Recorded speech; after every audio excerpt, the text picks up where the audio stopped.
Thanks for joining us, and today we're going to talk about the original Kriya Yoga.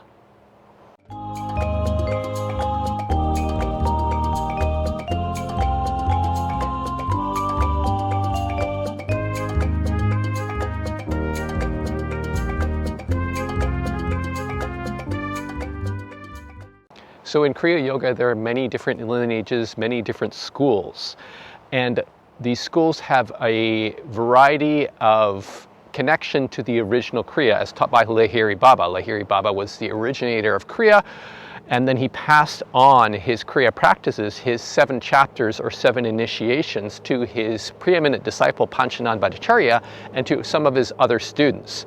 So most schools have some form at least of the first Kriya, the first chapter or first initiation.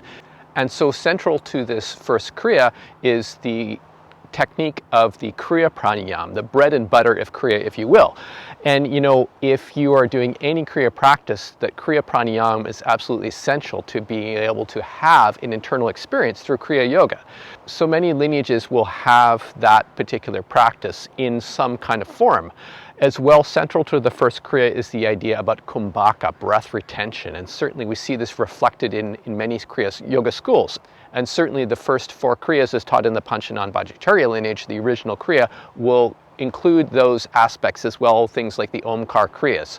So most schools have partial knowledge, at least, of the first 3 Kriyas, usually, not normally the 4th, and certainly not the last 3, the 5th, 6th, and 7th chapters as taught in the Panchanan Bhattacharya lineage.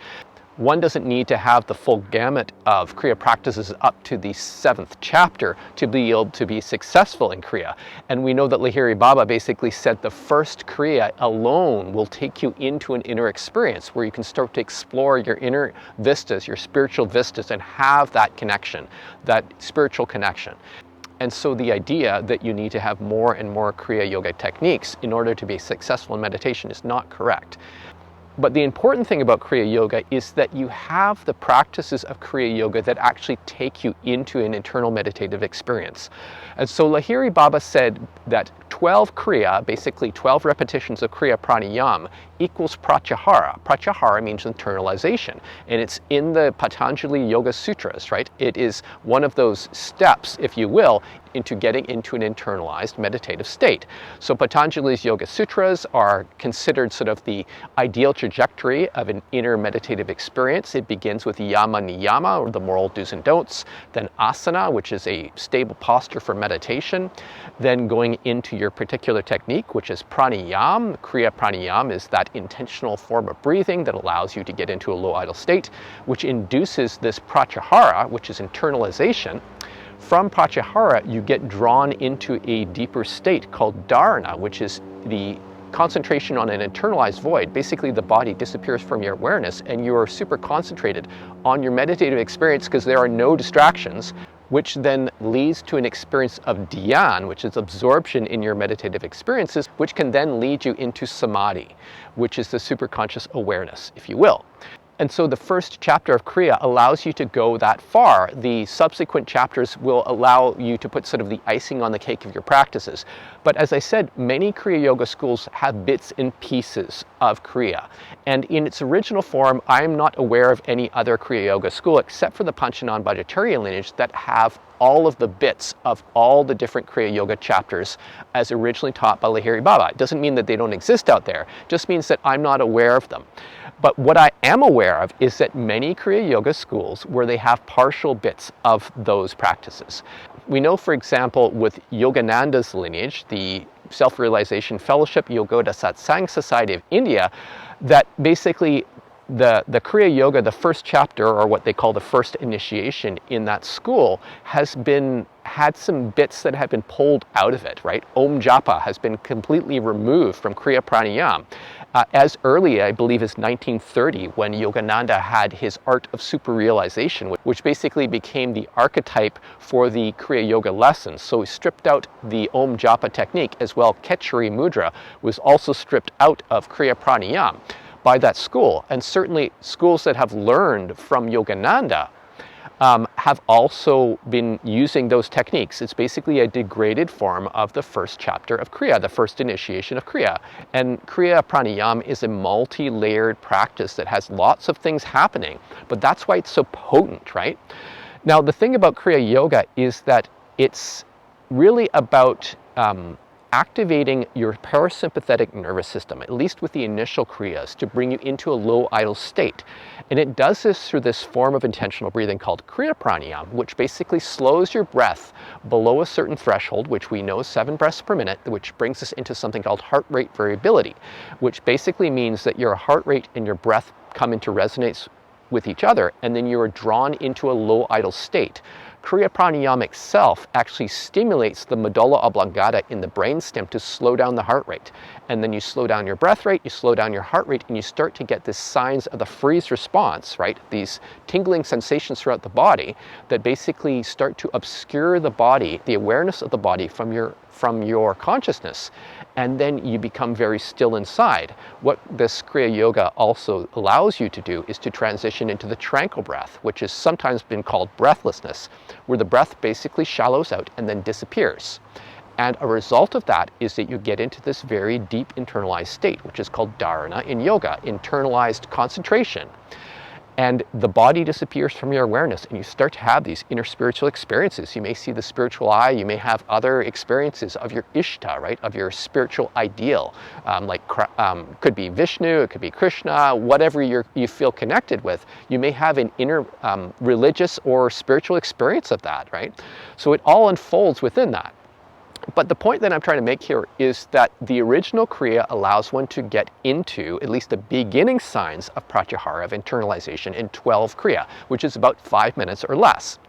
So there are many schools out there who have partial knowledge of Kriya and may have the first Kriya, the first chapter, with some bits taken out of it, sort of a degraded form, right? And so they haven't been getting results necessarily with their practices.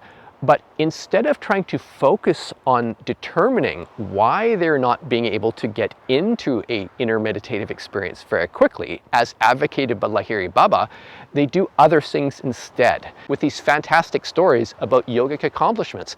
But from my perspective, these things are not needed at all. If anything, you're going to attract people who are looking for a curiosity, right?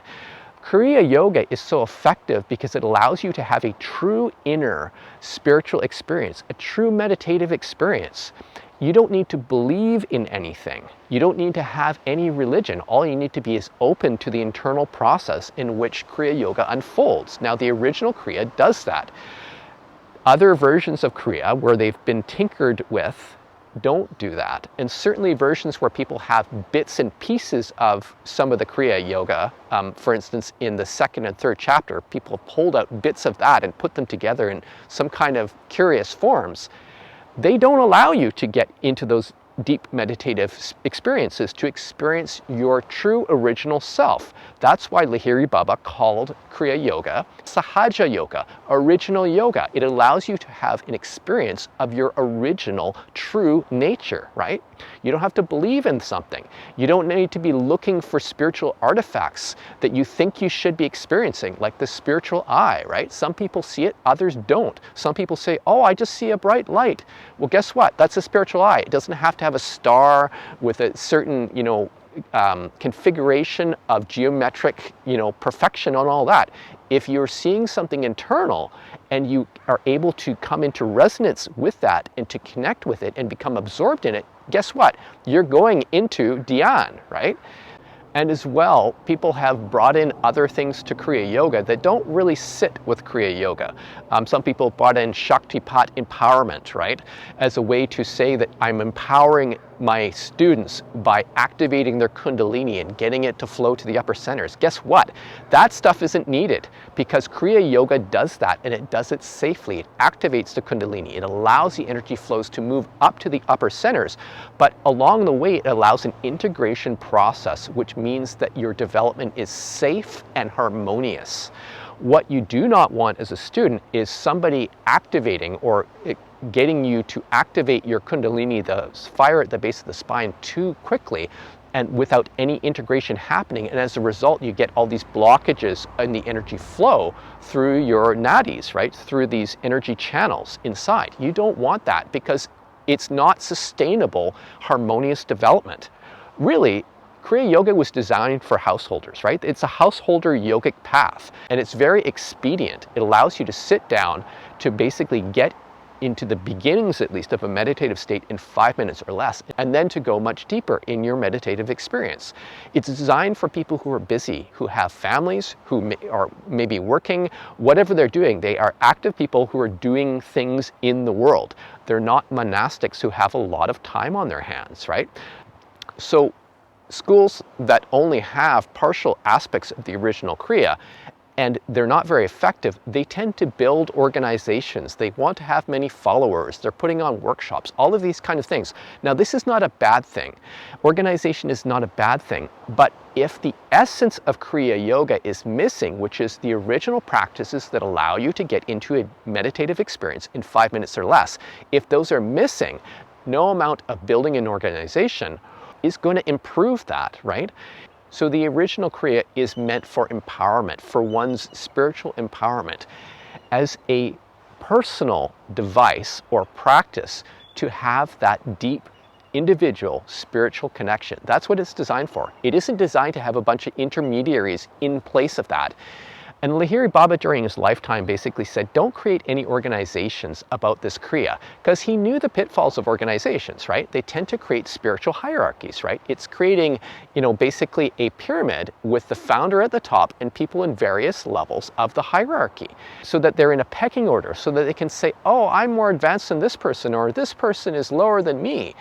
That's just social hierarchy. That's not what Kriya Yoga is about. Kriya Yoga is about spiritual emancipation. So these schools that are creating all this spiritual hierarchy, yet are missing the substance of Kriya Yoga, are really participating in a degradation of Kriya Yoga. Let's bring back the understandings and best practices of the original Kriya so that students are empowered to chart their spiritual destiny. So if you have any questions about this video, feel free to send me an email at info@modernkriya.com, and we will see you next time.